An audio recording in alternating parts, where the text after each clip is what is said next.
நான் இப்போ ரீசென்ட் டைம்ல நெறைய ரைட்டர்ஸோட ரவுண்ட் டேபிள் இன்டர்வியூ ஒண்ணு பார்த்துருந்தேன். அவங்களோட விஷயங்கள் வந்து ஒவ்வொருத்தவங்களுக்கும் ஒவ்வொரு பாயிண்ட் ஆஃப் வியூல சொல்றாங்க. பட் எல்லாத்தோட கோணங்கள்ல இருக்கிற ஒரு விஷயம் என்னன்னா, ஃபர்ஸ்ட் இருந்தவங்க வந்து லைன்களையும், கருத்துக்களையும், அந்த பாடலோட வெளிப்பாடுகளையும் புரிந்தாங்க. அந்த டைரக்டரோ, சிங்கர்ஸோ வந்து புரிதல் இருந்துச்சு. ஆனா இப்ப வந்து எழுத்துக்களுக்கு மதிப்பு இல்லாம, ரொம்ப அ குறைவா இருக்கிற மாரி நாங்க ஃபீல் பண்றோம்னு எல்லா ரைட்டர்ஸுமே சொல்றாங்க. உண்மையாலுமே வந்து ரைட்டர்ஸோட எழுத்துக்களுக்கு மியூசிக் டைரக்டரோ, சம்திங் வந்து டைரக்டர்ஸோ மதிப்பு குடுக்குறது இல்லையா சார்? நிச்சயமா அந்த கருத்த வந்து நான் முழுமையா ஏற்றுக்கொள்ள முடியாது.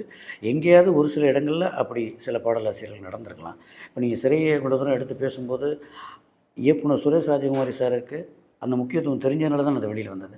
இசையமைப்பாளர் ஜஸ்டின் பிரபாகரன் சாருக்கு அந்த முக்கியத்துவம் தெரிஞ்சதுனால தான் வெளில வந்தது. இன்னும் சொல்லப்போனா 2 பேருமே நல்ல வாசிப்பாளர்கள். ம். இசையமைப்பாளர் ஜஸ்டின் பிரபாகரன் சாரும் நிறைய வாசிப்பார். அவரும் கவிதை எழுதுவார், பாடல் எழுதுவார். இந்த திரைப்படத்திலே ஒரு பாடல் எழுதியிருக்காரு. அற்புதமான பாடல். இசை இயக்குனர் சுரேஷ் ராஜகுமாரி சாரும் நிறைய வாசிப்பார். அவர் வந்த இடமும் வெற்றிமாறன் சார் அணியிலேருந்து வந்திருக்காரு. நம்ம அது சொல்லவே வேண்டியதில்லை. அதே மாதிரி மந்திரமூர்த்தி சாரும் நிறைய வாசிப்பார்.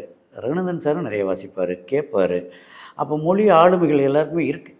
நம்மளும் அவங்களோட சேர்ந்து அந்த ஆளுமைகளோடு சேர்ந்து நம்மளுடைய உள்ளே இருக்கக்கூடிய அந்த கிரியேட்டிவை கொஞ்சம் கிளறி கொடுத்தோம்னாலே போதும்.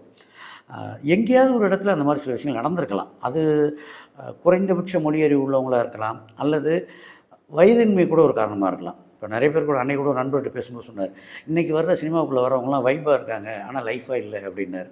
அது சவுண்டிங்காக இருந்தால் கூட அது உண்மை தான். ஒரு கட்டத்தில் யோசிச்சு பார்த்தோம்னா. ஏன்னா இப்போ என்னுடைய அனுபவத்துக்கு எனக்கு வாழ்வியலில் சில தெரிஞ்ச வார்த்தைகள் இருக்கும். சில பேருக்கு அந்த வார்த்தைகள் தெரியாமல் இருக்கும். அப்போது அது 2 சேரும்போது கொஞ்சம் முன்ன பின்ன இருக்கும். ஒருவேளை இல்லை ரைட்டர் கொடுக்குறது சரியாக இருக்கும்னு நம்பி ஏற்றுக்கிட்டாங்கன்னா அந்த பாடல் வெளியில் வரும். அந்த வார்த்தைகள் வெளியில் வரும். இப்போ நீலோத்தியும் அதுதான். நீலோத்தியை வந்து கொடுத்ததுமே இயக்குனருக்கும் பிடிச்சது, இசையமைப்பாளருக்கும் பிடிச்சது. இன்றைக்கி அதை எல்லோரும் ஏற்றுக்கிட்டாங்க.